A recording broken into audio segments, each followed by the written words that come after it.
नमस्कार मैत्रिणींनो, मी सौ छाया काकडे छाया सुपर किचन मध्ये तुमचं सर्वांचं स्वागत आहे। तर आज मी काय बनवणार म्हटलं, घरात चला एक देवाचा नारळ आलेला आहे, तर त्या नारळाचा काहीतरी सदुपयोग करावा म्हणून मी आज ओल्या नारळाच्या करंज्या बनवणार आहे। आता ओल्या नारळाच्या करंज्या ह्या नारळी पौर्णिमेला बनवल्या जातात, पण आपल्याला कशाला नारळी पौर्णिमा पाहिजे, जेव्हा पाहिजे तेव्हा बनवून खायचं आणि मज्जा करायची। तर चला आपण डायरेक्ट कृतीच बघूया। आता आपण प्रथम गॅस चालू केलाय, आपला कढई की नाही तापलेली आहे, तर हा 1 कप भरून आपल्या नारळाचा चव निघालेला आहे, तर आपण आता तो चव सर्व कढईत टाकूया।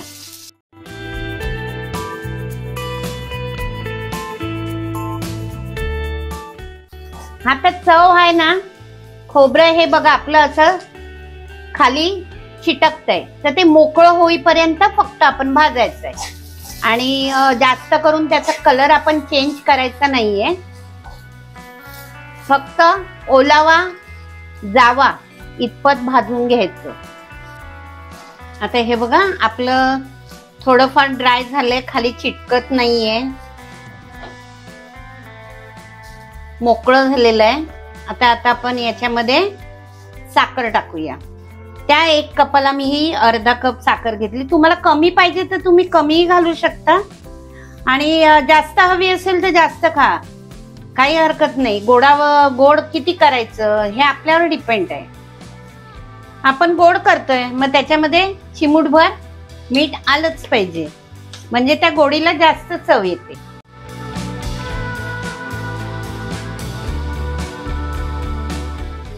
हे बघा आपलं सारण झालेलं आहे, खोबरं आणि साखर एकजीव झालेले आहेत, साखरेचा दाणा राहिलेला नाहीये।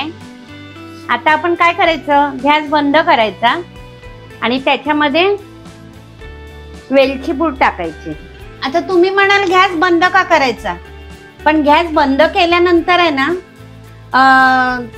बंद केल्यानंतरच वेलची टाकायची असते, शक्य होईल तेवढे, म्हणजे त्याचा स्वाद जो आहे ना वेलचीचा तो टिकून राहतो। बस आता हे आपण सारण थंड होऊ द्या।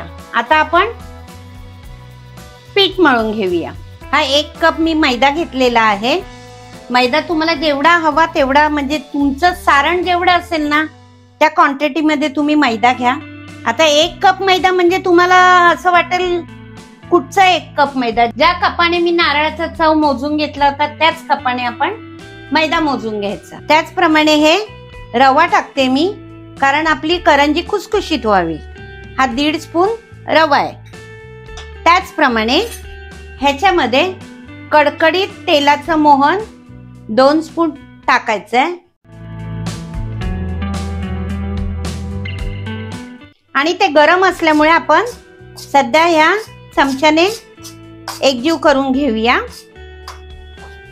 हे पहा मी आता हाताने हे एकजीव करून घेते आणि नंतर आपण 1 स्पून असं पाणी टाकून सैलसर, जास्त सैलसर सुद्धा नाही, मैदा मळून घेऊया आपण। हे बघा आपली मूठ वळते।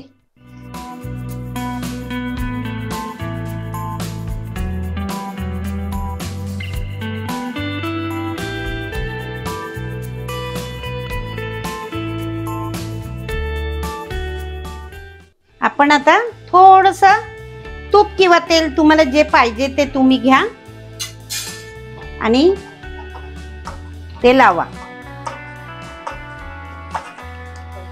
हे बघा आपलं अशा प्रकारे हे पीठ मळून झालंय।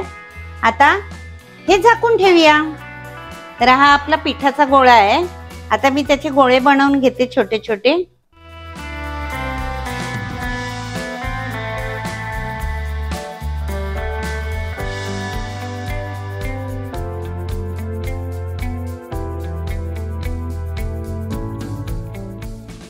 तर आता ह्याचे मी छोटीशी पोळी लाटून घेते, चपाती।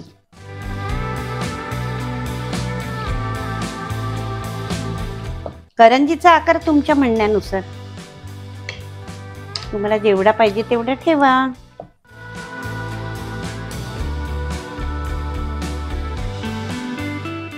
आता मधोमध आपण सारण भरूया.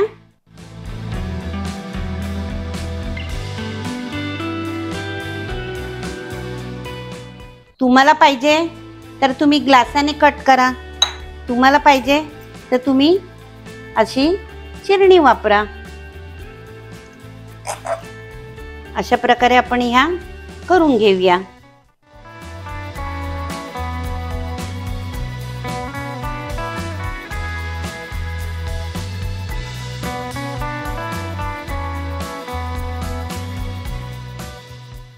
हे बघा, अशा प्रकारे आपल्या ह्या करंज्या तयार आहेत.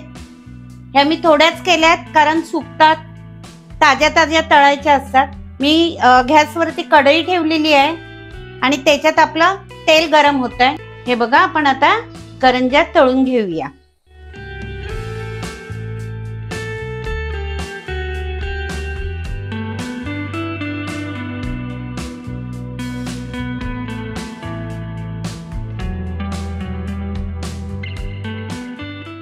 तर ह्या बघा, आपल्या अशा प्रकारे ह्या करंज्या तयार झालेल्या आहेत. अजून त्या गरमागरमच आहेत. परी येईल तोपर्यंत तर थंड होणार आणि मग पहिला आस्वाद कोण घेणार? आपली परीबाई घेणार. तर चला, माझी रेसिपी तुम्हाला कशी वाटली कमेंटद्वारे नक्की कळवा. लाईक करा, शेअर करा आणि ज्यांनी कोणी सबस्क्राईब केलं नसेल त्यांनी सबस्क्राईब करा. तर अशाच नवनवीन रेसिप्या घेऊन मी परत भेटेल छान सुपर किचन मध्ये. तोपर्यंत बाय. कसं वाटतं? कसं आहे? मस्त आहे? हा, सांग मग तिकडे. तुला आवडलं? स्वीट आहे ना? तू त्यांना काय सांगशील आता?